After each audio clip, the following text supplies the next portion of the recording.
আসসালামু আলাইকুম। আজ আমরা অ্যাডার নিয়ে আলোচনা করব। তো অ্যাডার কী জিনিস সেটা জানতে হলে অ্যাডার শব্দটার দিকে তাকালেই আমরা পেয়ে যাব।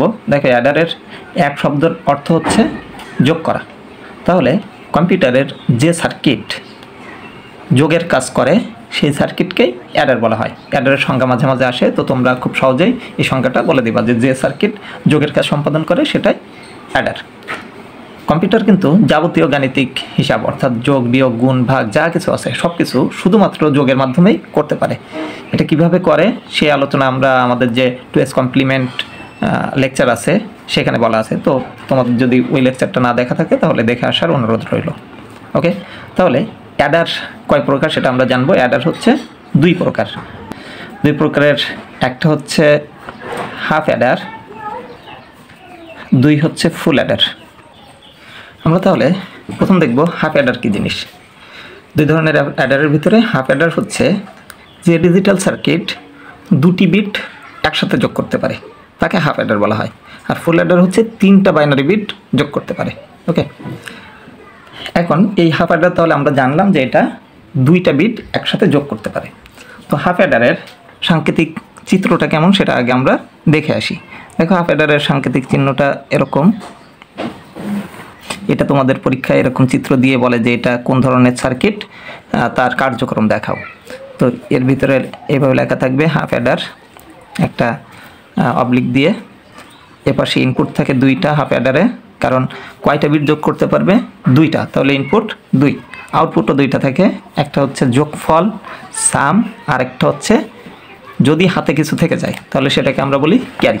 ওকে, মনে করো আমরা আমাদের সংখ্যায় যদি যোগ করতে চাই, মনে করো দুইটা বিট, একটা হচ্ছে 8 আর একটা হচ্ছে 7। এই দুইটা যদি আমরা যোগ করতে চাই তাহলে 8 আর 7 15। 15-র 5 আমরা রেখে দিই বা এখানে লিখি, আর হাতে থাকে 1। সেই 1 হচ্ছে এর পরে যদি কোনো সংখ্যা থাকে তার সাথে যুক্ত করি, তাহলে এটা হচ্ছে যোগফল। আর হাতে এখানে আমার আছে হচ্ছে 1। এই হাতের 1কে ক্যারি বলা হয়, আর এই যোগফলকে বলা হয় সাম, সামেশনের সাম।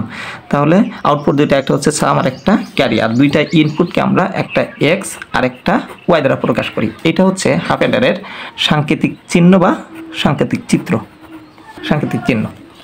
ওকে, এখন আমরা হাফ অ্যাডারের সত্যক সারণীটা দেখে নেব। ওকে, আমরা হাফ অ্যাডারের সত্যক সারণীর টেবিলটা এঁকে নিলাম। এখন দেখো, এখানে দুইটা ইনপুট, একটা এক্স আর একটা ওয়াই, দুইটা আউটপুট, একটা সাম আর একটা ক্যারি। তো ইনপুট দুইটার যে দুইটা বিট যোগ করতে হবে, চারটা কম্বিনেশন হয়। একটা হচ্ছে 0 0 0 1 1 0 1 1। এই কম্বিনেশনগুলো আরও সহজে খুব দ্রুত লেখা যায়। সেটা হচ্ছে শেষের ইনপুটটার ক্ষেত্রে 0 1 0 1 এভাবে লিখতে থাকবা। তারপরের ইনপুটের ক্ষেত্রে 2টা 0 2টা 1। যদি আরও একটা ইনপুট থাকতো তাহলে 4টা 0 4টা 1, এভাবে আমরা সাজিয়ে নিতাম। ওকে, এখন আমরা যোগ করি। দেখো, 0 আর 0 যোগ করলে যোগফল হয় 0, হাতেও কিছু থাকে না। 0 আর 1 যোগ করলে যোগফল হয় 1, হাতে কিছু থাকে না। 1 আর 0 যোগ করলে যোগফল হয় 1, হাতে কিছু থাকে না, অর্থাৎ 0 থাকে। আর 1 আর 1 বাইনারিতে এই দুইটা যদি যোগ করা হয় 1 আর 1, তাহলে এটা হয় 2। 2-র বাইনারি হচ্ছে 1 0। তো 1 0-র 0টা যোগফলের এখানে বসে যায়, আর এই 1 হচ্ছে ক্যারি বা হাতে থেকে, এই 1 হচ্ছে হাতে থাকে। ওকে, তাহলে এইটা আমার আউটপুট পেয়ে গেলাম। এখন আমরা হাফ অ্যাডারের এই সত্যক সারণী থেকে আউটপুটের যে সমীকরণ সেটা দেখব। দেখো, দুইটা আউটপুটের, একটা হচ্ছে সাম আর একটা হচ্ছে ক্যারি। তো আমরা আগে সামটা বের করি। তো সামের ক্ষেত্রে দুইটা 1 আছে, শুধুমাত্র 1গুলো নিতে হবে, 0গুলো নেওয়ার দরকার নাই। ওকে, তাহলে এখানে একটা 1 আছে, এখানে একটা 1 আছে। তো এই 1টা কোন ইনপুটের জন্য হলো সেটা আমাদের দেখতে হবে। তো এই 1-এর যে রোটা আছে এই রোটা নিতে হবে। দেখো, এই 1 হয়েছে হচ্ছে ইনপুটের ক্ষেত্রে এক্সের ভ্যালু যখন 0 ছিল আর ওয়াইয়ের ভ্যালু যখন 1 ছিল তখন সামটা আমার 1 হয়েছে। তো যার ভ্যালু 0 সেটাকে আমাদের কমপ্লিমেন্ট আকারে লিখতে হবে, অর্থাৎ এক্স কমপ্লিমেন্ট। আর ওয়াইয়ের ভ্যালু 1, 1কে আমরা সিম্পলি অক্ষরটা বা ভেরিয়েবলটা লিখে দেব। ওকে, তাহলে এই একটা 1 অথবা আরও একটা 1 আমরা এখানে পেয়েছি, তাই আমরা এখানে একটা ওয়ার চিহ্ন দিলাম। ওকে, এই 1 কোন কোন ইনপুটের জন্য হয়েছে? দেখো, এক্সের ভ্যালু 1 হলে আমরা এক্স লিখব, তারপরে ওয়াইয়ের ভ্যালু হচ্ছে 0, 0 হলে আমরা ওয়াইয়ের কমপ্লিমেন্টটা নেব। এটা যত জায়গায় 0 আসবে সেখানে তোমরা কমপ্লিমেন্ট নিবা, আর 1 আসলে ওই অক্ষরটা নিয়ে নিবা। তাহলে এইটা হচ্ছে আমার সামের ইকুয়েশন। ওকে, সামের এ একটা 1, এ একটা 1, এই 1-এর জন্য এই রোটা ছিল এখানে 0 আর 1, তাই 0-এর জন্য এক্স কমপ্লিমেন্ট, 1-এর জন্য শুধুমাত্র ওয়াই। আর এখানে ছিল 1 0, 1-এর জন্য এক্স আর 0-এর জন্য ওয়াই কমপ্লিমেন্ট। দেখো এটা কিন্তু আমাদের চেনা চেনা লাগছে। ওকে, তো কেমন ছিল এটা?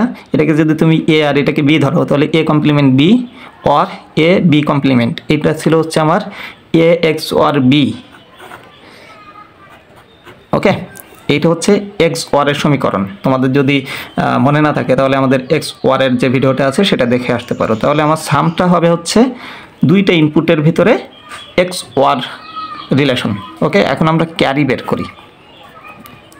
তাহলে ক্যারির ক্ষেত্রে শুধুমাত্র একটা 1 আছে। দেখো তাহলে আমরা এই 1টা পেলাম কোন কোন ইনপুটের জন্য? ইনপুটে এক্স এর মান ছিল 1, ওয়াই এর মান 1। তাহলে যেহেতু দুইটাই 1 তাহলে কোনো কমপ্লিমেন্ট আসবে না, আসবে শুধু এক্স ওয়াই।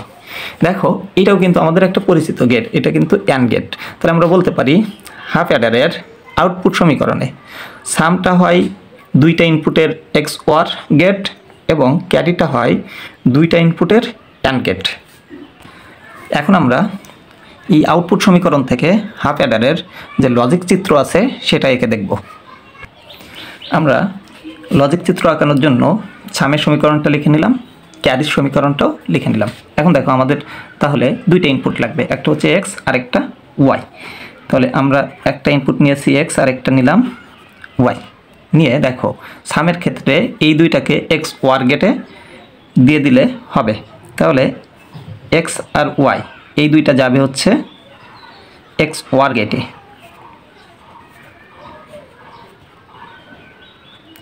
এটা হচ্ছে এক্স ওয়ার গেট। তাহলে এই এক্স ওয়ার গেটের ভিতর দিয়ে আমরা পাবো হচ্ছে কি এক্স এক্স ওয়ার ওয়াই। এইটাই কিন্তু আমাদের সামের সমীকরণ। ওকে ওকে, এবার ক্যারি কিভাবে পাবো? ক্যারি পাবো হচ্ছে এই দুইটা ইনপুটকে যদি আমরা একটা অ্যান্ড গেটের ভিতর দিয়ে পাঠিয়ে দিতে পারি তাহলে। তাহলে দেখো আমাদের এই এক্স থেকে একটা অংশ নিলাম আর এই ওয়াই থেকে আরেকটা অংশ বা আরেকটা ইনপুট নিলাম, নিয়ে এই দুইটাকে যদি আমরা একটা অ্যান্ড গেটের ভিতর দিয়ে পাঠিয়ে দিই তাহলে আমাদের ক্যারিটা পাওয়া যাবে। তাহলে আমাদের ক্যারি সমান সমান এক্স আর ওয়াই অ্যান্ড আকারে আছে, এক্স অ্যান্ড ওয়াই। তাহলে এটা হচ্ছে আমাদের হাফ অ্যাডারের লজিক সার্কিট। মাঝে মাঝে তোমাদের এরকম আসে যে হাফ অ্যাডারের লজিক সার্কিটটা এঁকে দেখাও। তো এইটা আমি কিন্তু একটা হচ্ছে এক্সক্লুসিভ গেট নিয়েছি আর একটা মৌলিক গেট নিয়েছি। এখন মাঝে মাঝে এরকম বলতে পারে যে শুধুমাত্র মৌলিক গেট দিয়ে হাফ অ্যাডারের লজিক সার্কিট এঁকে দেখাও বা হাফ অ্যাডার বাস্তবায়ন করে দেখাও। তাহলে সেক্ষেত্রে আমাদের এই যে এক্সক্লুসিভ গেট এটা নেওয়া যাবে না। আমাদের হচ্ছে তিনটা মৌলিক gate, and gate, or gate এবং নর গেট, এই তিনটা গেট দিয়ে এর আউটপুটটা আঁকাতে হবে।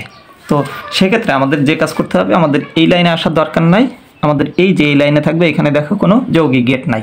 এটা একটা নট গেট, এই এক্স কমপ্লিমেন্ট, এটার সাথে ওয়াই অ্যান্ড আকারে আছে, তাহলে এখানে একটা অ্যান্ড গেট লাগবে, এখানে একটা ওয়ার গেট লাগবে, এখানে একটা নট গেট, আর এক্স ওয়াই কমপ্লিমেন্ট এর ভিতরে একটা অ্যান্ড গেট লাগবে। ওকে, তাহলে এখান থেকে আমরা সাম পাবো আর এখান থেকে আমরা ক্যারি পাবো। তো তাহলে আমরা এখন হাফ অ্যাডারের আউটপুটকে মৌলিক গেট দ্বারা বাস্তবায়ন করে দেখব। তো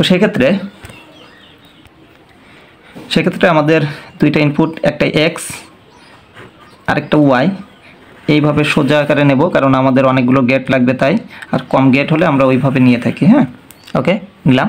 এবার দেখো একদম প্রথমে সাম যখন আমি করতে চাইবো তখন আমার একটা এক্স কমপ্লিমেন্ট লাগবে। তাহলে আমি এখান থেকে একটা ইনপুট নিলাম, নিয়ে কমপ্লিমেন্ট মানে এটা হচ্ছে নট গেটের ভিতর দিয়ে যদি যায় তাহলে আমি এক্স কমপ্লিমেন্ট পাবো। ওকে, তাহলে একটা এক্স কমপ্লিমেন্ট পাইলাম, এর সাথে একটা ওয়াই কোন গেটের ভিতর দিয়ে, এটা গুণ আকারে আছে, গুণ মানে হচ্ছে অ্যান্ড গেট। ওকে, তাহলে এর সাথে এই ওয়াইটা যাবে হচ্ছে অ্যান্ড গেটের ভিতর দিয়ে। তাহলে এখানে আমরা একটা অ্যান্ড গেট নিলাম, নিলে আমার এখানে পাবো হচ্ছে এই ইনপুট দিয়ে এক্স কমপ্লিমেন্ট আর এখান দিয়ে ওয়াই কমপ্লিমেন্ট, তাহলে এক্স কমপ্লিমেন্ট ওয়াই, এটা অ্যান্ড আকারে পেলাম। তাহলে এই অংশটা আমরা পেয়ে গেছি। এবার আমার লাগবে হচ্ছে এক্স ওয়াই কমপ্লিমেন্ট। তাহলে আমরা একটা ওয়াই কমপ্লিমেন্ট আগে নিয়ে নিই। এই গেট একই সজ্জা রাখবা, তাহলে দেখতে সুন্দর দেখাবে। তাহলে এটা যেহেতু ওয়াই থেকে যাচ্ছে, এটা হচ্ছে আমার ওয়াই কমপ্লিমেন্ট। এর সাথে যদি আমরা একটা এক্স নিয়ে সেটাকে অ্যান্ড গেটের ভিতর দিয়ে পাঠিয়ে দিই, এই দুইটা গেটকেও একসাথে একই সোজা নেওয়ার চেষ্টা করবা, তাহলে সুন্দর দেখাবে। তাহলে এখান থেকে যাচ্ছে এক্স, এখান থেকে যাচ্ছে ওয়াই, তাহলে আমরা এখানে পাবো ওয়াই কমপ্লিমেন্ট এক্স বা এক্স ওয়াই কমপ্লিমেন্ট। ওকে, দুইটা পেয়ে গেলাম। এই দুইটাকে আবার দেখো একটা ওয়ার গেটের ভিতর দিয়ে পাঠিয়ে দিতে হবে। এই দুইটাকে আমরা আবার একটা ওয়ার গেটের ভিতর দিয়ে পাঠিয়ে দেব। তাহলে এই পেয়ে গেলাম আমাদের কাঙ্ক্ষিত আউটপুট, যেটাকে আমরা সাম বলছি। তাহলে সাম ইকুয়াল, এখান থেকে যাচ্ছে এক্স কমপ্লিমেন্ট ওয়াই, এইটা ওয়ার গেট, তাই একটা ওয়ার চিহ্ন দিলাম। এখান থেকে যাচ্ছে এক্স ওয়াই কমপ্লিমেন্ট। দেখো আমরা সাম পেয়ে গেছি। এবার আমার ক্যারিটা আঁকাতে হবে। তো ক্যারি সহজ আছে, দেখো একটা এক্স এবং এখান থেকে একটা ওয়াই, এই দুইটা কোন গেটে আছে? একটা অ্যান্ড গেটে আছে। তাহলে এখান থেকে যাচ্ছে এক্স, এখান থেকে ওয়াই, এটা হচ্ছে এক্স অ্যান্ড ওয়াই, এটা আমার আউটপুট, ক্যারির আউটপুট। তাহলে যদি তোমাদের হাফ অ্যাডারকে শুধুমাত্র মৌলিক গেট দিয়ে বাস্তবায়ন করতে বলে, তাহলে এই চিত্রটা এঁকে দিবা। আর যদি কোনো গেট উল্লেখ না করে, তাহলে এই চিত্রটা দিয়ে তোমরা হাফ অ্যাডারের যে লজিক সার্কিট সেটা বাস্তবায়ন দেখাতে পারো। ধন্যবাদ। আর সবাইকে এর পরের ক্লাসে আমরা ফুল অ্যাডার দেখব এবং হাফ অ্যাডার দিয়ে ফুল অ্যাডার বাস্তবায়নের, এটা তোমাদের এইচএসসি পরীক্ষার জন্য খুব বেশি গুরুত্বপূর্ণ। তো তোমরা অবশ্যই হাফ অ্যাডার দিয়ে ফুল অ্যাডার বাস্তবায়নটা দেখে নিবা। সেজন্য হাফ অ্যাডার এবং ফুল অ্যাডার ভালোভাবে বুঝে নিতে হবে। এই ক্লাস ভালো লাগলে আমাদের ইউটিউব চ্যানেলটা সাবস্ক্রাইব করে দেওয়ার জন্য অনুরোধ রইল।